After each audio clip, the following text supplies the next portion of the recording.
Well, they do say that there is some hope in the bright end of the big tunnel.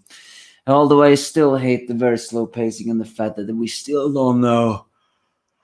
He keeps on going from back to forth to hope or something else. Hi everybody, it's the Angry Anime Fan, the Despair Reviewer. Although I mostly just review it in zero nowadays, I still decided to give you this One Piece chapter since we are on a break next week.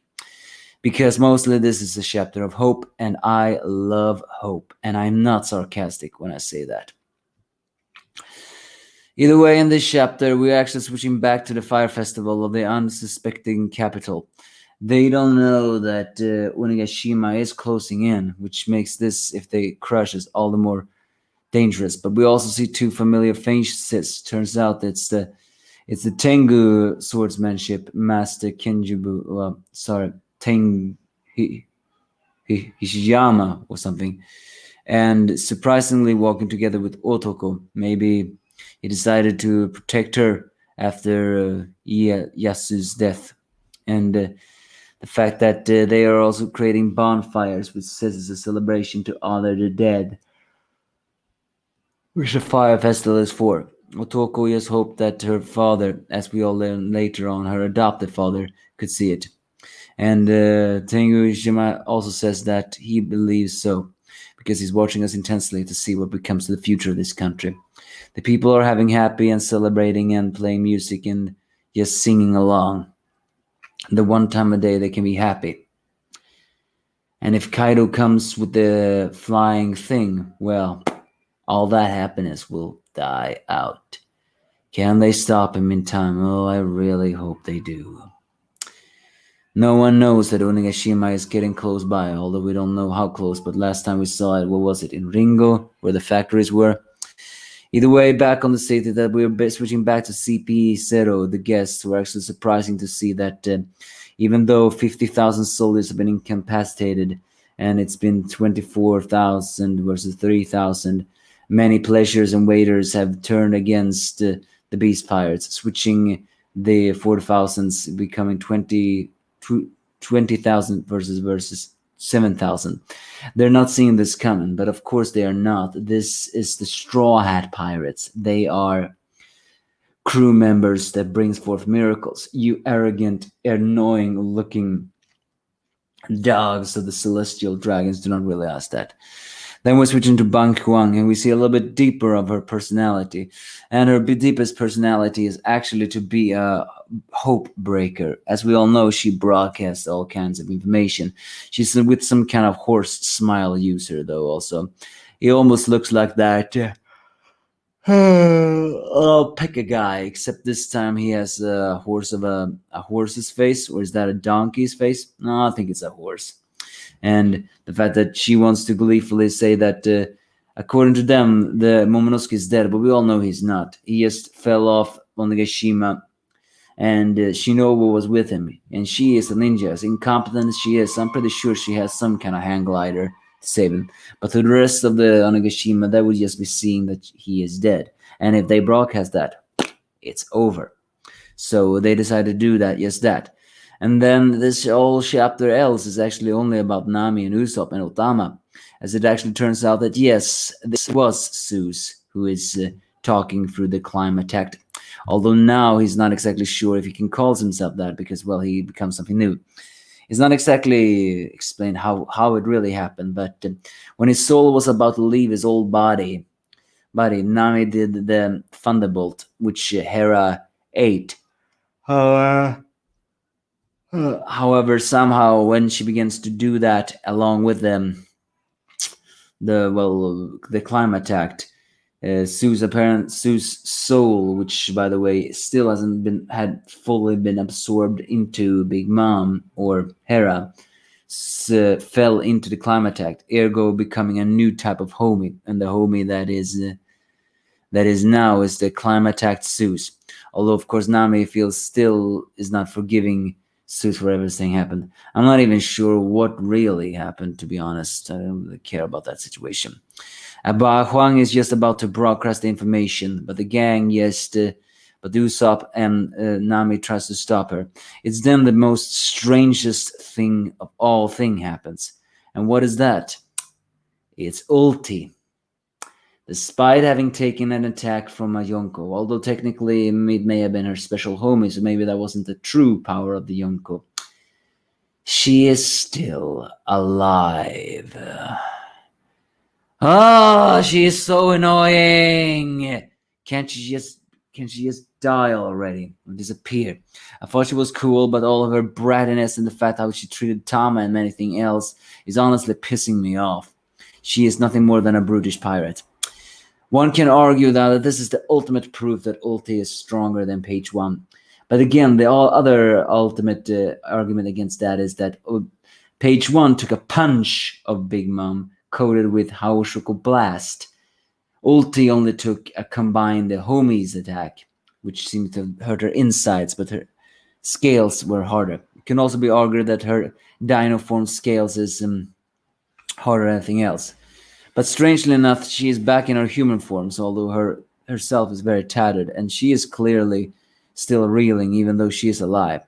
And she has, for all her brutishness, actually discovered that Tama is the reason for all their troops, especially these Giftas, turning against them. So she even suspects Tama turned Big Mom against them, but that's not true. It's just Big Mom is a wild card.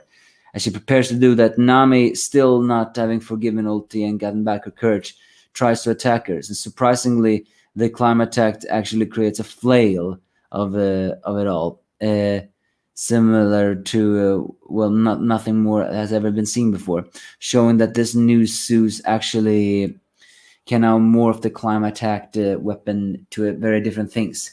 He also explains that while Ulti's skin is crazy hard, no thanks to her haki or the dino form, her insides are vulnerable, meaning that if they shoot her again with a powerful thunderbolt, she will finally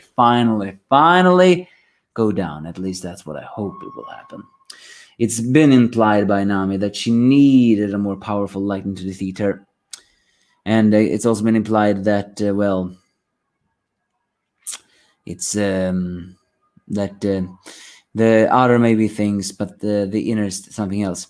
So what I like here is that Usopp managed to separate Tama and Ulti by firing a Sargasso green star. What I like about this here is that this shows that Usopp has gotten a little bit more resistance, because yes, Ulti wasn't in her hybrid form, but she still did her powerful headbutt. And this time, despite being wounded, Usopp still had the power to fire that green star and separate them.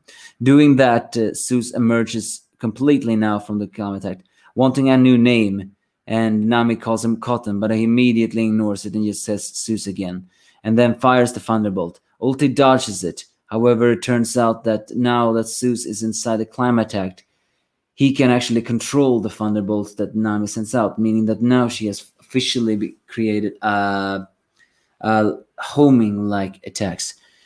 What things is more worrisome them is that if Big Mom dies, doesn't that mean Zeus will die? I mean, he is created from her souls. It's never actually been officially stated that if the user of the soul fruit dies, does that mean the homies dies as well? I mean, granted, Pandora, that's something that Mother Kalma created. We never saw it after Big Mom ate Mother Carmel, so yeah, maybe. So I guess should we just take this temporarily? Once Big Mom is finally dead, then I think Zeus will be dead. So, but it's all of this setting up that Nami is going to get the soul fruit. And here comes the real good thing about this chapter. And that is that Bao Huang sees all of this and actually sees that the lightning bolts seemingly knocks out Ulti, and immediately screams out that also what happened to Page 1, seeing that now they're done. And while she does that, she doesn't even realize that she still has her broadcast on, meaning that she was going to broadcast that Momonosuke was dead. Unfortunately for her, she has broadcasted that Toby Ropo was defeated by the Straw Hats. And we all know that Page 1 was defeated by Big Mom, and Ulti was already weakened, but the point still stands. That is morale crushing for the Beast Pirates for once.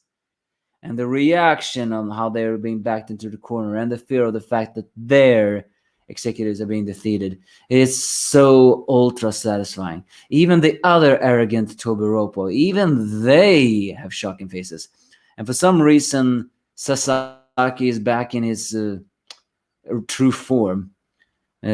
So it's incredibly satisfying to see this. For once, they are the one who realizes that this is Straw Pirates. Yes, there was some misunderstanding, but this is what I like. When the villains think they have the cards and they just don't realize what happens else. It gets even better as Usopp captures Bao Huang with the broadcast still on. Tama talks out through her. And as we all know, she needs to give directions to her controlled Kibi Kibi no Mi servants. And now she's going to give some commands. What she's going to say, I have no idea. But for once, this is a hopeful chapter. And then it ends with Kaido confronting his child, Yamamoto, who proclaims that once they have kicked out Kaido out of Wano, then Yamamoto will sail together with Luffy. I do not like that. Please do not make that happen. Do not make Yamamoto a crew member of the Straw Hats. I do not like Yamamoto's character yet. And also, I prefer Karoto, not Yamamoto. Although the bigger thing is what if one joined, then it will be not an even number. Yamamoto may have a troubled past, but Yamamoto doesn't have a loved one that Yamamoto have lost. So, and even the dream, seeing the world, it doesn't feel like that strong of a dream. And here Kaido once again, as he enters his hybrid form, says that he didn't settle on Wano on a whim. He settled here for a reason. We all assume that thing. And Orochi told everyone that he paid off Kaido for his protection, but we all know that Kaido just went along with it. He truly was in Wano for another reason. What is that reason? Well, he obviously knows something about Joy Boy. So he knew there was something about Wano that holds the key to the Void Century and the Raftel, whatever he wanted. So there is definitely a reason. Except, of course, the rich resources that Kaido were in thing. Yamamoto proclaims that although Yamamoto says that Yamamoto cannot win against Kaido in a fight, it's kind of honestly something very unsuspected. If you truly are a Straw Hat, you will fight to win, not declare that you can't win. Granted, Brook fought Big Mom and he knew he couldn't win, but he still fell off. So maybe this is the same situation. But Yamamoto proclaims that Yamamoto will hold back Kaido until Luffy returns. And he will return. The bigger question is, though, will Yamamoto be killed by the time that happens? I hope it's so. It will be the perfect tragedy for this thing. A lot of people have fallen for Yamamoto, so if this happens, that's perfect. The perfect emotional gut punch that everyone is waiting for. As Black Lightning clash, it's very, very likely implying that yes, even Yamamoto have Hao Shoko no Haki. The chapter ends, and as I said, there's a break next week. So yeah, that's basically it. It's a chapter of hope of the thing. Ulti is finally defeated, at least I hope so. Zeus is now teaming up with Nami and a thing of it all, and the Bao Huang mistakenly broadcast that the Beast Pirates executives Tobiropo are being defeated. And now Tama is going to command her enslaved gifters. So this may very well just turn into the Straw Hat's favor. But we all know hope. It tumbles down. There's definitely going to be some kind of ace in the hole that will make everything go dark. But that's basically this chapter. Give me your thoughts if you have any.